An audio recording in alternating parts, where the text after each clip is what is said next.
नमस्कार, SPT news में आपका स्वागत है। पेश है 22 अक्टूबर मंगलवार सुबह 6:15 बजे राजस्थान की बड़ी खबरें। त्योहारी सीजन में फूड सेफ्टी डिपार्टमेंट की ओर से चलाए जा रहे अभियान शुद्ध आहार मिलावट पर वार के तहत सोमवार को जयपुर में घी कारोबारी के यहां छापा मारा गया, जहां टीम ने घी में मिलावट होने की आशंका को देखते हुए 554 किलोग्राम घी को सीज किया और उस स्टॉक से कुछ सैंपल लेकर जाँच के लिए लैब भिजवाए हैं। अतिरिक्त खाद्य सुरक्षा आयुक्त पंकज ओझा के नेतृत्व में आज जयपुर सीएमएचओ फ्रूट की टीम ने वैभव ट्रेडिंग कंपनी चांदपोल पर छापा मारा, जहां रखा श्याम गोल्ड ब्रांड घी के सैंपल लिए।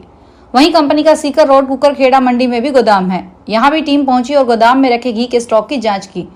जांच के दौरान घी में मिलावटी होने की आशंका जताते हुए अलग अलग बैच से सैंपल लेकर उसे जांच में लैब भिजवाए हैं।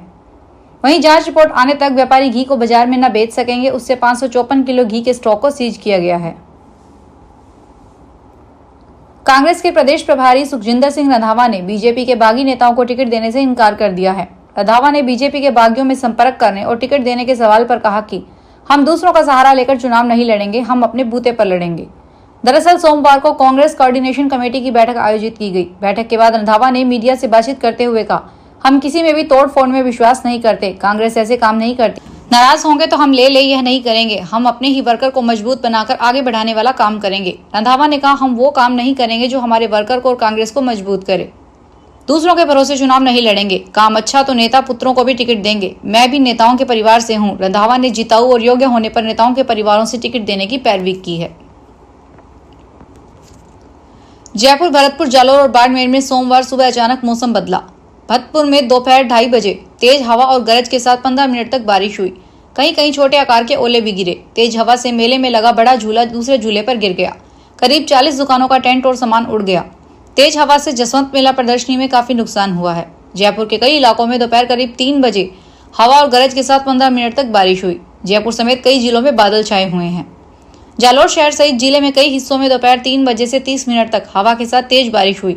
इससे सड़कों पर पानी भर गया। जालोर में 40 किलोमीटर प्रति घंटा की रफ्तार से हवा चल रही है। बाड़मेर शहर में दोपहर में बूंदाबांदी हुई तो ग्रामीण इलाकों में तेज हवा के साथ बारिश हुई।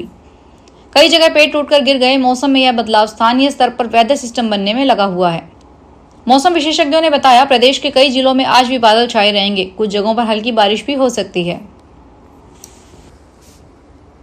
राजस्थान के कर्मचारियों को दीपावली के बोनस की घोषणा के बाद अजमेर डिस्कॉम ने भी 14,000 से ज्यादा कर्मचारियों को बोनस के आदेश जारी किए हैं। डिस्कॉम के कर्मचारी को वर्ष 2023-24 के लिए यह बोनस दिया जाएगा। सचिव प्रशासन सीमा शर्मा ने बताया कि बोनस की गणना अधिकतम परिलब्धियां 7,000 रुपए तथा 31 दिन के माह के आधार पर की जाएगी। बोनस 30 दिन की अवधि के लिए देय होगा। प्रत्येक कर्मचारी को अधिकतम 6,774 रुपए बोनस देय होगा। 75% राशि नगद तथा 25% राशि कर्मचारी के सामान्य प्रायवधि निधि खाते में जमा की जाएगी। इस तोहफे से अजमेर डिस्कॉम के कर्मचारियों को दीपावली के अवसर पर वित्तीय सहायता मिलेगी और उनके त्योहार के जश्न में इजाफा होगा। जयपुर के बहरोड के मांडन थाना क्षेत्र के गांव बिंजपुर में बिजली के एलटी लाइन से टकराकर चारे से भरी पिकअप में आग लग गई। घटना के दौरान बिजली की लाइन टूट गई और शॉर्ट सर्किट के कारण पिकअप में भीषण आग लग गई। तेज हवा के कारण आग ने विकराल रूप धारण कर लिया, जिससे पिकअप धूं कर जलने लगी और साथ ही उसमें रखे पशु चारे का भी नाश हो गया।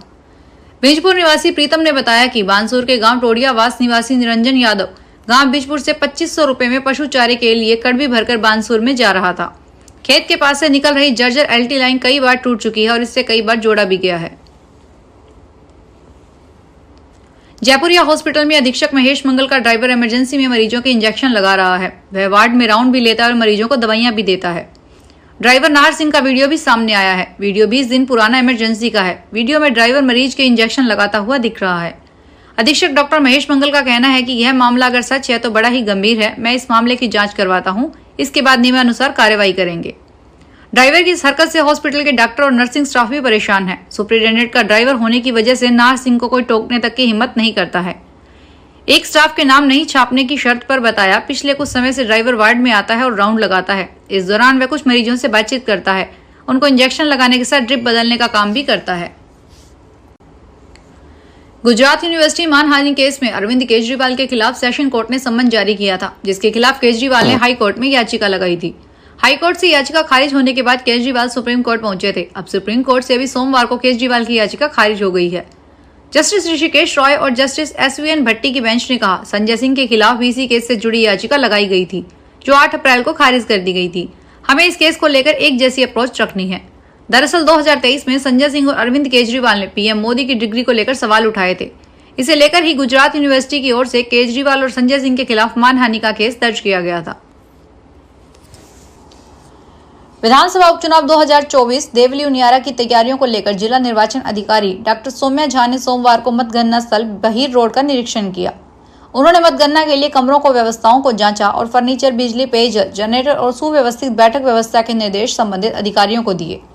इस दौरान जिला निर्वाचन अधिकारी ने देवली उनियारा विधानसभा क्षेत्र के लिए बनाए गए strong room, counselling room, observer and DO room, विभिन्न काउंटर स्थल, मतदान दलों के प्रशिक्षण दलों के लिए टेंट, पानी, साफ सफाई आदि व्यवस्थाओं का जायजा लिया। कलेक्टर झा ने अधिकारियों से कहा कि किसी भी व्यवस्था में कोई कमी नहीं रहनी चाहिए। अधिकारियों और कर्मचारियों को दी गई जिम्मेवारी में लापरवाही बरतने वाले पर सख्त कार्रवाई की जाएगी। यह चुनाव का मामला है, इसमें कोताही की कोई जगह नहीं है। जयपुर विकास प्राधिकरण में नई व्यवस्था लागू हो गई है। जेडीए के जोन उपायुक्त कार्यालय और अधिशासी अभियंता कार्यालय में तैनात कनिष्ठ अभियंताओं को लेकर नया आदेश आया है। नए आदेश के तहत अब एक ही कनिष्ठ अभियंता भूखंड की मौका रिपोर्ट करने से लेकर राजस्व से जुड़े काम करेंगे। इसके अलावा जोन के विकास से संबंधित काम भी देखेंगे। अभी तक दोनों अलग अलग काम करते हैं। जेडीए की नई व्यवस्था के तहत जिस अभियंता के पास जोन के जिस क्षेत्र की जिम्मेदारी होगी वह उस क्षेत्र में दोनों तरह के काम करेगा। इस नई व्यवस्था के पीछे प्रशासन का तर्क है कि इससे काम तेजी से होगा। केंद्रीय कॉमर्स व इंडस्ट्रीज मंत्री पीयूष गोयल सोमवार को अपराह्न धार्मिक नगरी मेहंदीपुर धाम पहुंचे, जहां उन्होंने पत्नी के साथ स्वयंभू बालाजी महाराज के दर्शन किए। केंद्रीय मंत्री ने बालाजी मंदिर में गर्भगृह के सामने खड़े होकर बालाजी महाराज की स्तुति की। इससे पहले गोयल के मंदिर पहुंचने पर ट्रस्ट पदाधिकारियों ने उनकी अगवानी की। केंद्रीय मंत्री के बालाजी पहुंचने पर भाजपा पदाधिकारियों ने उनका स्वागत किया। जयपुर डिस्कॉम की स्पॉट बिल्डिंग व्यवस्था सेवा प्रदाता कंपनी की लापरवाही के चलते बेपटरी हो रही है। मीटर रीडरों को दिए गए 4 साल पुराने मोबाइल और प्रिंटर तकनीकी समस्याओं का सामना कर रहे हैं। प्रिंटर की बैटरी इतनी जल्दी खत्म हो रही है कि 30 बिल से ज्यादा प्रिंट करवाना संभव नहीं हो पा रहा। इस स्थिति में शहर के 600 से ज्यादा मीटर रीडरों को हर दिन 200 ऑन स्पॉट बिल जारी करने का निर्देश दिया गया है, जिससे काम में बाधाएं आ रही है और वे कार्रवाई के डर से दबाव में हैं। शुरुआत में in on spot building system में डिस्कॉम के राजस्व में बढ़ोतरी हुई थी, लेकिन अब तकनीकी समस्याओं के चलते राजस्व प्रभावित हो रहा है। राजस्थान में पर्यटन सीजन शुरू हो चुका है और सैलानियों का जयपुर में आने का सिलसिला भी जारी है। वहीं अब 9 नवंबर से लेकर फरवरी तक वेडिंग टूरिज्म को भी पंख लगेंगे। इसके बाद 7 से 9 मार्च तक जयपुर में 3 दिन हॉलीवुड बॉलीवुड सितारों का जमघट रहेगा और आईफा 25 का जलवा देश दुनिया देखेगी। वेडिंग एक्सपर्ट्स का कहना है कि फरवरी तक शहर में भारी भरकम खर्च वाली 2000 शादियां होगी। माना जा रहा है कि इन शादियों से 6000 करोड़ रुपए का कारोबार अकेले जयपुर में होने की उम्मीद है।